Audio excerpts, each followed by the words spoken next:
গুগলের search quality টিমের পরিচালক পিটার নরভিক পাইথন নিয়ে বলেছিলেন, Python has been an important part of Google since the beginning and remains so as the system gross and evolves. Today, dozens of Google engineers use Python, and we are looking for more people with skills in this language. এটাকে আমরা যদি বাংলায় translate করি তাহলে দ্বারাই গুগলের শুরু থেকেই একটা গুরুত্বপূর্ণ অংশ হিসেবে পাইথনের ব্যবহার হয়ে আসছে এবং গুগল সিস্টেমের উন্নয়ন ও বিস্তারের ফলে এর চাহিদা আরও বাড়ছে।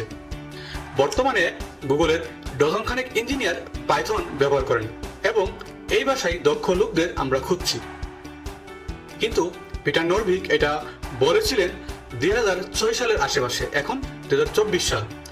বর্তমানে অসংখ্য গুগল ইঞ্জিনিয়ার পাইথন নিয়ে কাজ করে। এছাড়াও অসংখ্য কোম্পানির ইঞ্জিনিয়াররা পাইথন নিয়ে কাজ করে এবং তারা পাইথনের স্কিলফুল ইঞ্জিনিয়ার খুঁজছে। সো পাইথন বাংলা টিউটোরিয়াল সিরিজের আমাদের আজকের টপিকটি হলো what is Python and why do we learn. চলুন শুরু করা যাক আমাদের আজকের টপিকটি।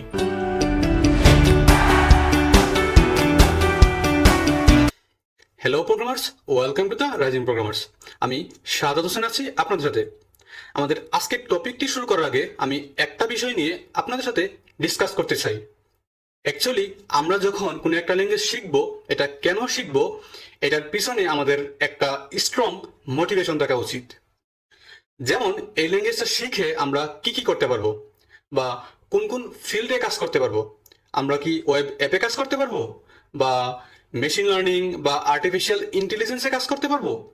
তারপর ধরুন এটার মার্কেট ভ্যালু কেমন বা এই ল্যাঙ্গুয়েজের জব অপরচুনিটি কেমন, আমাদের ক্যারিয়ারের জন্য এই ল্যাঙ্গুয়েজটা কেমন হবে, আমরা কি এটা শিখে ভালো জব পাবো, ইত্যাদি ইত্যাদি। আমরা যখন এই জিনিসগুলা জানতে পারবো যে আমরা যেই ল্যাঙ্গুয়েজটা চুজ করেছি এটা আমাদের ক্যারিয়ারের জন্য বেস্ট বা আমরা এটা শিখে ভালো একটা ক্যারিয়ার ডেভেলপ করতে পারবো, তখন কিন্তু আমাদের মাঝে এই ল্যাঙ্গুয়েজটা শেখার জন্য একটা মোটিভেশন কাজ করবে। তারপর আমরা প্যাশনেট হয়ে এই প্রোগ্রামিং ল্যাঙ্গুয়েজটা শিখতে পারবো বা একটা গোল নিয়ে এগিয়ে যেতে পারবো। তো আমি আজকের টপিকের মাধ্যমে আমরা পাইথন প্রোগ্রামিং ল্যাঙ্গুয়েজ কেন শিখবো কিছুটা হলেও আপনাদের মোটিভেট বা উৎসাহ করার চেষ্টা করব। First of all, what is Python? Python শব্দের বাংলা অর্থ হলো অজগর, কিন্তু আমরা এখানে অজগর সাপ নিয়ে কথা বলছি না। আমরা যেই পাইথন নিয়ে কথা বলছি সেটা হলো একটা প্রোগ্রামিং ল্যাঙ্গুয়েজ।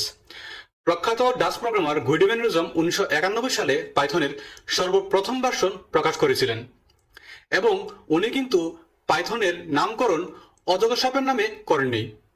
1969 সালে একটি কমেডি সিরিজ রিলিজ হয়েছিল যেটার নাম ছিল মন্টি পাইথনস ফ্লাইং সার্কাস। গুইডেভেন এই কমেডি সিরিজের একজন বড় ফ্যান ছিলেন। তিনি এই কমেডি সিরিজের নামে পাইথনের নামকরণ করেছিলেন। এখন আসুন পাইথনের অ্যাকচুয়াল ডেফিনেশনে। পাইথনের ডেফিনেশনকে আমরা 3 ভাগে ভাগ করেছি। Number 1, Python is high level programming language. Number 2, Python is object-oriented programming language, and the last one is Python is interpreted language. চলুন এবার ব্যাখ্যায় যাই। Number 1, Python is high level programming language. High level ল্যাঙ্গুয়েজের বিভিন্ন বৈশিষ্ট্য আছে, যেমন automatic memory management, garbage collection, interfacing with kernel, extensive error checking etcetera. High level programming ল্যাঙ্গুয়েজের এই বৈশিষ্ট্যগুলো পাইথনে আছে, এই জন্য পাইথনকে হাই লেভেল প্রোগ্রামিং ল্যাঙ্গুয়েজ বলা হয়। তারপর আমরা আসি Python is object oriented programming language. পাইথনকে কেন অবজেক্ট ওরিয়েন্টেড প্রোগ্রামিং ল্যাঙ্গুয়েজ বলা হয়? ওপি বা অবজেক্ট ওরিয়েন্টেড প্রোগ্রামিং ল্যাঙ্গুয়েজের কিছু বৈশিষ্ট্য আছে, যেমন class, object, inheritance, polymorphism, abstraction, encapsulation etcetera. ওপির এই বৈশিষ্ট্যগুলো পাইথনে আছে, এই জন্য পাইথনকে অবজেক্ট ওরিয়েন্টেড প্রোগ্রামিং ল্যাঙ্গুয়েজ বলা হয়। এখন আসুন পাইথনকে কেন ইন্টারপ্রেটেড ল্যাঙ্গুয়েজ বলা হয়। তার আগে আমাদের বুঝতে হবে ইন্টারপ্রেটার কি। আমরা জানি যে আমাদের কম্পিউটার 0 এবং 1 ছাড়া কিছুই বোঝে না। আমরা যাই কিছু লিখি না কেন বা যেই কোডগুলো লিখি, ইন্টারপ্রেটার সেটাকে ট্রান্সলেট করে 0 এবং 1 এর যুগলপ্রেমে রূপান্তরিত করে। আমাদের কম্পিউটারকে বোঝানোর জন্য সোর্স কোডগুলোকে সে মেশিন কোডে রূপান্তর করে। ইন্টারপ্রেটারকে আবার ট্রান্সলেটর প্রোগ্রামও বলা হয়। ট্রান্সলেটর প্রোগ্রাম 3 ধরনের হয়ে থাকে। Number 1, interpreter, then compiler, and the last one is assembler. এই তিনটির উদ্দেশ্য একই। আমাদের সোর্স কোড বা আমাদের লেখা কোডকে মেশিন কোড বা 0 এবং 1-এ রূপান্তরিত করা, কিন্তু তারা ডিফারেন্ট ওয়েতে কাজ করে। চলুন আমরা একটা এক্সাম্পলে যাই। ধরুন 3 বন্ধু উত্তরা থেকে মিরপুর যাবে। তারা 3 জন মিরপুর যাওয়ার জন্য 3টি ডিফারেন্ট রাস্তা ঠিক করলো, কিন্তু তাদের গন্তব্য একটাই, মিরপুর যাবে। ঠিক একইভাবে কম্পাইলার, ইন্টারপ্রেটার এবং অ্যাসেম্বলার তাদের 3 বন্ধুর গন্তব্য বা কাজ একটাই, হিউম্যান কোড বা সোর্স কোডকে সে মেশিন কোডে রূপান্তরিত করা। আমাদের কোড রান করার সময় interpreter line by line code পড়ে, তারপর সেটাকে ইন্টারপ্রিট করে। ফলে যেখানেই ভুল খুঁজে পাই সেখান থেকেই কোড আর চলে না। কিন্তু কম্পাইলার আবার লাইন বাই লাইন কোড পড়ে না, রান করার সময় সমস্ত কোডগুলা একসাথে পড়ে, তারপর সেটা কম্পাইল করে বা ট্রান্সলেট করে। ফলে কোডের কোনো অংশে সামান্য ভুল পাইলে পুরো কোডই আর চলে না। আর অ্যাসেম্বলার একদমই আলাদা। আমরা অনেকেই অ্যাসেম্বলি ল্যাঙ্গুয়েজের নাম শুনেছি, যেটাকে লো লেভেল ল্যাঙ্গুয়েজ বলা হয়, কারণ এটা ডিরেক্টলি হার্ডওয়্যারের সাথে কমিউনিকেশন করে। অ্যাসেম্বলার অ্যাসেম্বলি কোডগুলোকে মেশিন কোডে রূপান্তরিত করে, যাহা আমাদের সিপিইউ বা সেন্ট্রাল প্রসেসিং ইউনিটকে ইনস্ট্রাকশন দেয়। এখন আসুন আমরা কেন পাইথন শিখব। আসলে আমরা পাইথন কেন শিখব, আমি যদি পুরোপুরি এক্সপ্লেন করতে যাই ভিডিওটা অনেক লম্বা হয়ে যাবে। আমি জাস্ট 2টা পয়েন্টের মাধ্যমে এক্সপ্লেন করব। Number 1, beginners friendly. Second one is many career opportunities. First of all, Python is beginners friendly. আপনারা যারা কখনো কোনো প্রোগ্রামিং ল্যাঙ্গুয়েজ শিখেন নাই বা আপনাদের কোনো কোডিং ব্যাকগ্রাউন্ড নাই, আপনাদের ফার্স্ট প্রোগ্রামিং ল্যাঙ্গুয়েজ হিসেবে পাইথনকে চুজ করতে পারেন। পাইথনের লার্নিং প্রসেসটা তুলনামূলক ইজি। অন্যান্য প্রোগ্রামিং ল্যাঙ্গুয়েজ যেমন C, C plus plus, Java, C sharp, এগুলোর সাথে কম্পেয়ার করলে পাইথন তুলনামূলকভাবে সহজ। পাইথনের কোডগুলা সহজেই রিড করা যায়, সিনট্যাক্সগুলা সিম্পল, কম কোড লিখে বড় বড় অপারেশন রান করা যায়। মোট কথা, আমি যেটা মনে করি, নন কোডিং ব্যাকগ্রাউন্ডের জন্য তাদের ফার্স্ট প্রোগ্রামিং ল্যাঙ্গুয়েজ হিসেবে পাইথন ইজ দ্য বেস্ট। তারপর আমরা সেকেন্ড পয়েন্টে আসি, মেনি ক্যারিয়ার অপরচুনিটিস। পাইথনের ক্যারিয়ার অপরচুনিটি অনেক বেশি। আমরা পাইথন শিখে অনেক ফিল্ডে কাজ করতে পারবো। আমাদের কাছে ফিল্ড চয়েস করার অনেক অপশন থাকবে। তার মধ্যে আমি কিছু উল্লেখযোগ্য ফিল্ড নিয়ে আলোচনা করব। ফার্স্ট অফ অল, পাইথন দিয়ে আপনি ওয়েব ডেভেলপমেন্টে কাজ করতে পারবেন। ব্যাকএন্ড ডেভেলপমেন্টের পাইথনের জেঙ্গো ফ্রেমওয়ার্ক ওয়ার্ল্ড ওয়াইড খুবই জনপ্রিয়। এমনকি আমাদের দেশে এটার জনপ্রিয়তা দিন দিন বেড়েই চলেছে। জেঙ্গো দিয়ে আপনি সহজেই ওয়েব অ্যাপ বা মোবাইল অ্যাপের ব্যাকএন্ড ডেভেলপ করতে পারবেন। তারপর আমরা পাইথন দিয়ে মেশিন লার্নিং বা আর্টিফিশিয়াল ইন্টেলিজেন্সে কাজ করতে পারবো।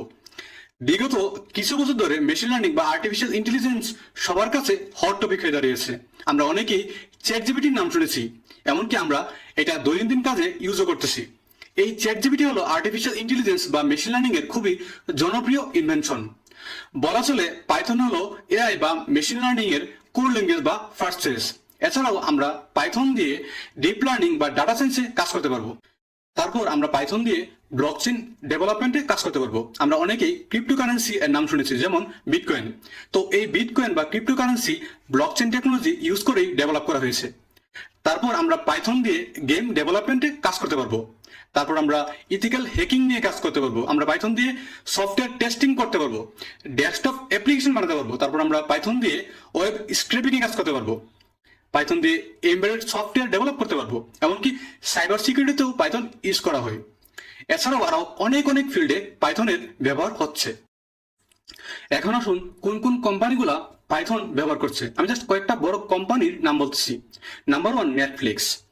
তারা তাদের পুরা টেক স্টেজের জন্য পাইথনকে কোর ল্যাঙ্গুয়েজ হিসেবে ব্যবহার করছে। তারপর ধরুন গুগলের কথা আমি অলরেডি মেনশন করেছি। তারা তাদের মোস্ট অফ দ্য ওয়েব সার্ভিসের জন্য পাইথন ইউজ করছে। তাদের data analysis, machine learning, artificial intelligence ইত্যাদি সেক্টরে তারা পাইথন ব্যবহার করছে। তারপর আসুন ড্রপবক্সে। তারা তাদের অ্যাপ ডেভেলপমেন্ট সাইকেলে পাইথন ব্যবহার করছে। এমনকি পাইথনের যে আবিষ্কারক গুডিভেন রুজম, তিনি ওইখানে এখনো কর্মরত রয়েছেন। তারপর আসুন ওপেন এআই। আমরা অলরেডি চ্যাট জিপিটির কথা বলেছি। চ্যাট জিপিটি হইল ওপেন এআই এর product and Python is the main programming language use for OpenAI code. তারা তাদের কোর প্রোগ্রামিং ল্যাঙ্গুয়েজ হিসেবে পাইথনকে ব্যবহার করছে। তারপর stripe, Instagram, Facebook, PayPal, Amazon, Uber ইত্যাদি কোম্পানিগুলা পাইথন ব্যবহার করতেছে। এছাড়াও জানা অজানা অনেক কোম্পানি তাদের ডেভেলপমেন্টের জন্য পাইথন প্রতিনিয়ত ব্যবহার করছে। তো আপনারা দেখতেই পাচ্ছেন পাইথনের অপরচুনিটি কতটা ব্যাপক, একের ভিতর অনেক, তাই না? এত এত কোম্পানিগুলা পাইথন ব্যবহার করছে এবং সেই সাথে ফিল্ড চয়েস করার অনেক অপশন রয়েছে। সো আমরা কেন পাইথন শিখবো না? সো কেন পাইথন শিখবেন আশা করি আমি কিছুটা হলেও মোটিভেট আপনাদের করতে পেরেছি। অ্যান্ড দ্যাটস ফর নাও, দেখা হবে পরের পর্বে।